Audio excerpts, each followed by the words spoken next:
Hi friends, నేను మీ ప్రతిభ. ఈరోజు వచ్చేసి ఒక చక్కటి టేస్టీ మటన్ బిర్యానీ చేసుకుందామండి. దీనిలోకి నేను క్లీన్ చేసుకున్నటువంటి మటను కిలో తీసుకున్నాను. కిలోకి కిలో రైస్ వేస్తాను అనమాట అండి. కిలో మటన్ తీసుకుంటే కిలో రైస్ రెండు ఈక్వల్గా తీసుకుంటాను. దీనిలోకి అల్లం వెల్లుల్లి పేస్టు, సాల్ట్, పసుపు, బిర్యానీ ఆకు వేసేసుకున్నాను. దీనిలోకి ఈ 4 ఐటమ్సే వేస్తాను అనమాట అండి. చెక్క, ఇలాచి, లవంగ, మిరియాలు.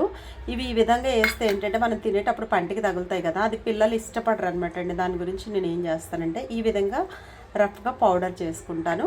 ఈ పౌడరు మన బిర్యానీలోకి ఎంత సరిపోతుందంటే దాన్ని బట్టి నేను ఒక చిన్న స్పూను దీనిలో వేసుకున్నాను అనమాట అండి.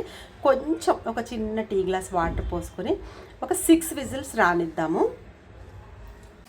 మనం ఏదైతే మటన్ ఉడకబెట్టుకున్నామో వాటి నుంచి వాటర్ వస్తుంది కదా, వాటర్ కూడా ఎగిరిపోయేంత వరకు మనం పొయ్యి మీద పెట్టుకోవాలి. ఆ విధంగా ఎగిరిపోయిన తర్వాత వేయించి పెట్టుకున్న బ్రౌన్ ఆనియన్స్, పచ్చిమిర్చి, పెరుగు, మనం మసాలా పౌడర్ కోసం ఏదైతే రెడీ పెట్టుకున్నామో ఆ పౌడర్ మరలా కొంచెం వేసుకుంటామన్నమాట. మన టేస్ట్కి తగినంత కారము, పుదీనా, కొత్తిమీర అనమాట అండి. ఈ ఇంగ్రీడియంట్స్ అన్నీ చక్కగా కలిసేలాగా మనం కలుపుకోవాలి.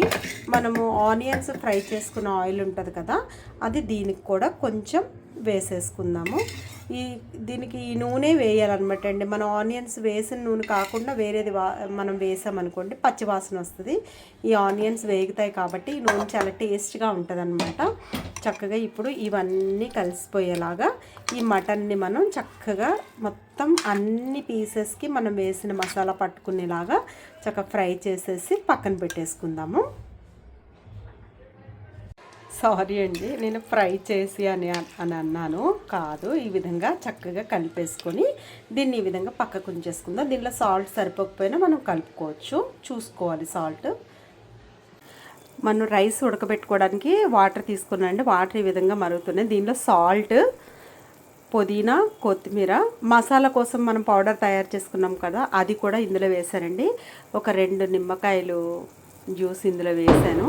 ఈ విధంగా వాటర్ మరిగేటప్పుడు మనం కొంచెం ఆయిల్ కూడా వేసుకుంటే రైస్ చక్కగా పొడిపొడిలాడుతూ వస్తుంది అనమాట. ఈ విధంగా ఇందులో ఒక 70% రైస్ని మనం ఉడకబెట్టుకుని అప్పుడు దమ్ వేసుకుందామండి. ఈ విధంగా రైస్ చక్కగా ఉడికిపోతుంది అనమాట అండి. ఇప్పుడు నేను ఈ రైస్ని వాటర్ నుంచి సపరేట్ చేసేసి దమ్కి వేసేస్తాను.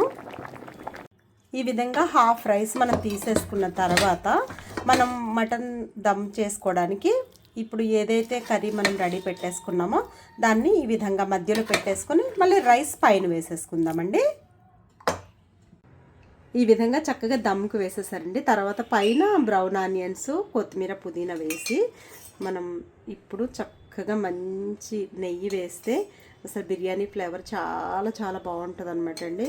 మనం ఒక 20 నిమిషాలు చక్కగా దీన్ని ఈ విధంగా దమ్కి వేసేసి వదిలేసామనంటే చాలా చక్కటి బిర్యానీ మనకు రెడీ అయిపోద్ది. చక్కగా క్లోజ్ చేసేద్దాము. ఏ విధంగా వచ్చిందో చూద్దాం. మన బిర్యానీ ఏ విధంగా అయిందో చూద్దామండి.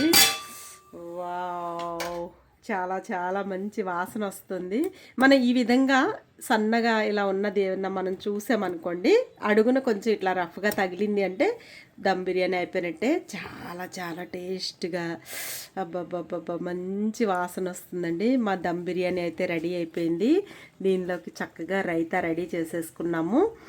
అస్సలు ఎంత టేస్ట్గా ఉందంటే ఇక వాసన అంత టేస్టీగా వచ్చేస్తుంది అనమాట. అసలు స్మెల్ చూస్తే చెప్పేయచ్చు కదా. ఇదండి వేడి వేడి మటన్ దమ్ బిర్యానీ.